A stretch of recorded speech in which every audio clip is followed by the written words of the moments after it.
she says that now. She's always like high alert to see him. She doesn't want to hit him. And she's like, I drive like almost the whole way back with my high beams on.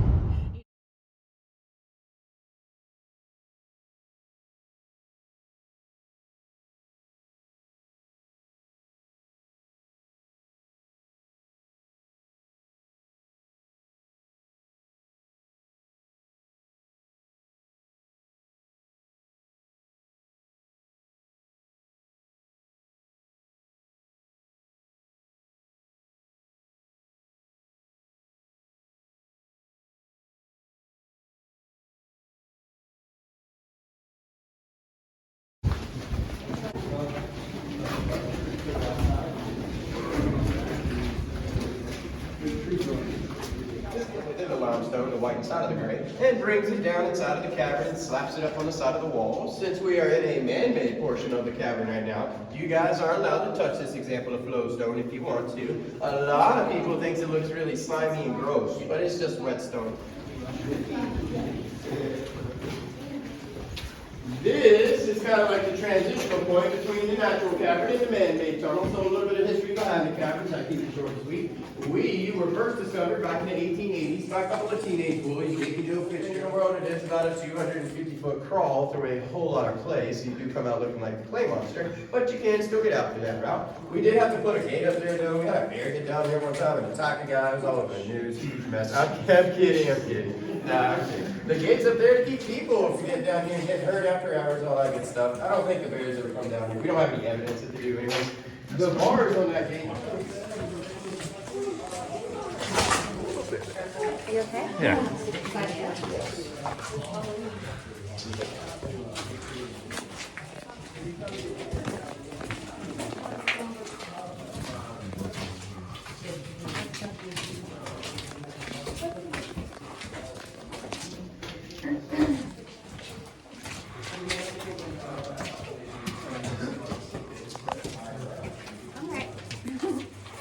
If you would like to, you're more than welcome to go up those stairs. If you do go up the stairs, you can always look up into that solution hole in the ceiling. That's really high upwards. It's a pretty cool feature there.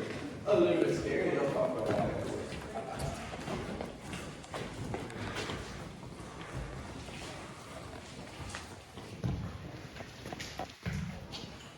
Blasting anything down here for fear of cave in and all that fun stuff. Ooh, so cute. So yeah, y'all are encouraged to kind of wander around, check everything out, while you go to the vlogs, kind of stay with your because it's colossal and it's dome shaped. That's nice and easy to remember. We like to talk about some of the formations and things that we're going to see throughout the place as we go. Obviously, the corners are all over the top of the place, way up in the corners, and we're going to see a lot of them as we go downstairs. Those scoops are called scallops, and those occur when the water starts to become very turbulent. It grinds away at the weaker limestone, pardon me. So because we have those all over the top of the room and way up in the corners, they tell us at one point in time this room would have been completely full of water. It would have been an aquifer or a pocket of water within the mountain, which is probably why it's kind of dome-shaped in here. So that's kind of cool to think about. Speaking of water, I mentioned that.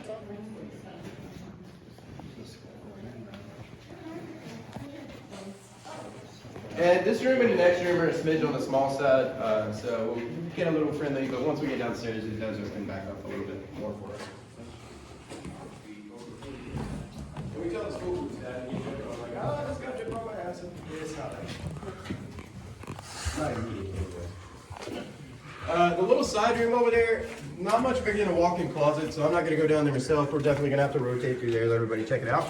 They call it the giggle room. If you go all the way into that room and you turn around and look up and to the left on the ledge, you'll see a stalagmite. It's grown algae all over it, so we have to sit around and you can see where a youngster has been poking around at it. Just don't go too crazy because it will stain your clothes pretty badly. So this is my red clay, which tells us it has iron deposit and all that good stuff. So that's the big poke at it. This is actually pretty dry, so you don't have to worry too much. This stuff behind me, on the other hand, there is a little freshwater pool at the base of the waterfall.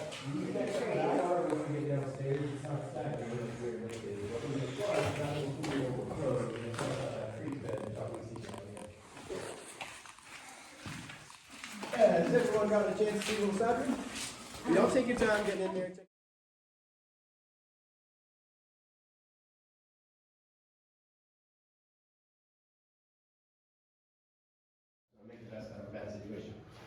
So for the next part of the tour, we're going to be heading downstairs. It is about 45 to 50 steps. We do take it nice and slow. If you're really not feeling up to it, you are allowed to hang out in the colossal dome room and enjoy some cave quiet, but we do take it nice and slow.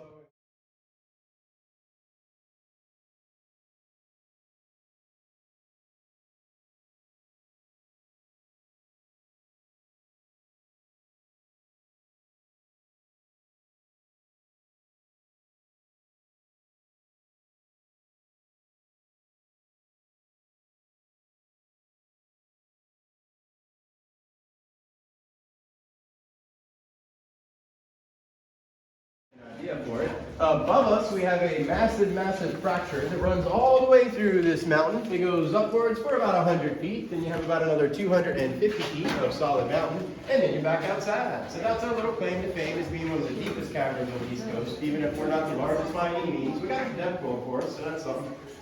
That came out weird. I guess it's probably not doing it. Anyways, so this little room is known as the well room for that little body of fresh water.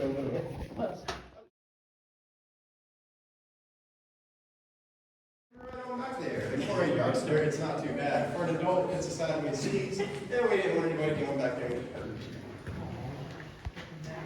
This big old room here is known as the Canyon Room for the Grand Canyon, and again, it's a really large room, so we encourage you to wander around and check everything out. The biggest difference in this room and all the other rooms that we've been in so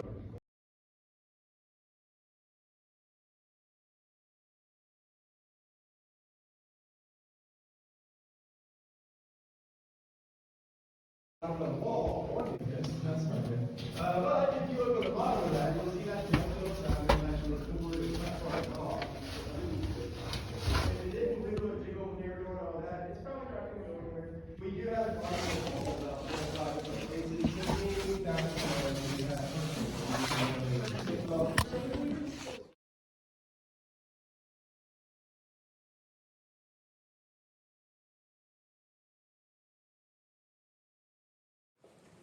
If we need to, I can do the lights off and all that. What?